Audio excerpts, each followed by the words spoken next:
जय माता दी। जय माँ कामाख्या। देव राधा ट्रस्ट सत्यवाणी चैनल से आपको धार्मिक ज्ञान प्रदान किया जा रहा है। बहुत से मनुष्यों को मैंने देखा है कि भावनावश बहुत से मनुष्य आजकल नाथ पंथ से जुड़ रहे हैं और नाथ पंथ वाले उन मनुष्यों को नाथ पंथ की दीक्षा भी दे रहे हैं और हर कभी दीक्षा दे देते हैं, चाहे गुरु पूर्णिमा हो या नहीं हो। नाथ पंथ की दीक्षा देने के बाद में जो शाबर मंत्र चलते हैं,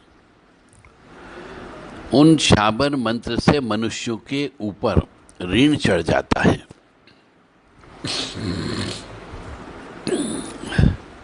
नाथ पंथ में 99% शाबर मंत्रों का प्रयोग होता है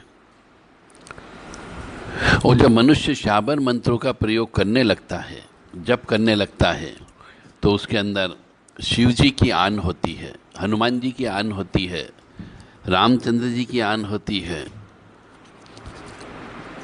और भी अन्य देवी देवता गौरा पार्वती की आन होती है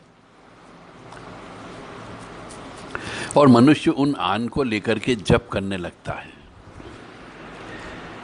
अब उसके ऊपर धीरे धीरे जैसे जैसे उसके जप बढ़ते जाते हैं, उसके ऊपर संकट के बादल आने लगते हैं, क्योंकि जो जिनकी आन दी जाती, जो ईश्वरी तत्व है, वो ईश्वरी तत्व शिव है, हनुमान जी है, राम है, सीता जी हैं।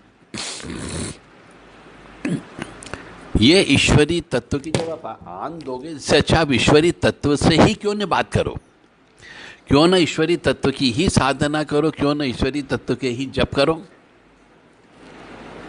तो बहुत से मनुष्यों को देखा है कि वो शुरू में तो नाथ पंथ से दीक्षित हो जाते हैं और जब कष्ट आने लगते हैं तो हनुमान जी, शिव जी या राम जी की सेवा करने लग जाते हैं और फिर वो उस पंथ को छोड़ देते हैं और दूसरे पंथ में प्रवेश कर जाते हैं।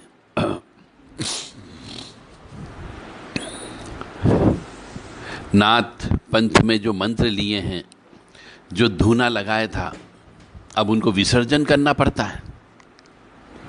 अब वो विसर्जन कैसे करें? क्या कोई दोष तो नहीं लगेगा, कोई पाप तो नहीं लगेगा? तो नाथ पंथ की जो परंपरा है, यह शैव परंपरा कहलाती है।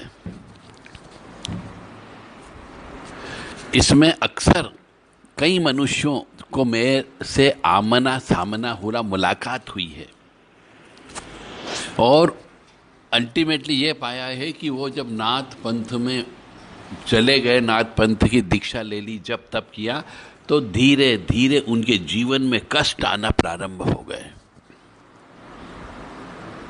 और जब कष्ट आना प्रारंभ हुए तो जब वो ज्योतिषाचार्य लोगों के चक्कर लगाने लगे, दूसरे धर्म गुरुओं के वहाँ पे चक्कर लगाने लगे और उन्होंने फिर उनको परिवर्तन किया। ज्योतिषाचार्य लोगों ने भी परिवर्तन किया कि अल्टीमेटली तुम्हें शिव जी, हनुमान जी, राम जी, विष्णु जी, सूर्य, देवी काली, दुर्गा जी, इनकी उपासना करना पड़ेगी। तब उसके समझ में आता कि अरे ये मैंने क्या कर दिया, मैं गलत राह चल पड़ा था। इसीलिए कोई भी मंत्र हो, शाबर मंत्र हो, तो उसमें कभी भी किसी भी देवी देवता की आन हो तो वो नहीं बोलना है। आन देकर के यदि आप काम कराओगे तो जबरदस्ती आप काम करवा रहे हो ये माना जाता है और फिर उसका फल भोगने के लिए आपको तैयार रहना है। यानी कि जो कर्म, जो पाप कर्म आपने नहीं किया, दूसरे ने किया, यदि उसके आप पाप कर्मों को हटाते हो और दूसरे को सुखी करते हो, तो जो पाप कर्म का फल उस मनुष्य को भोगना चाहिए था वो नहीं भोगेगा और आपको भोगना पड़ते हैं। इसीलिए शाबर मंत्रों का प्रयोग करके किसी को ठीक मत करो, और करोगे तो अल्टीमेटली कष्ट की प्राप्ति अवश्य होगी। तो नाथ पंथ में इस बात का अवश्य ध्यान रखें कि जो भी मंत्र आपको नाथ संप्रदाय में, शैव संप्रदाय में गुरु से प्राप्त होता है, उसमें किसी भी देवी देवता की आन नहीं होनी चाहिए, और यदि है तो फिर आपको वो मंत्र का जप तप नहीं करना चाहिए।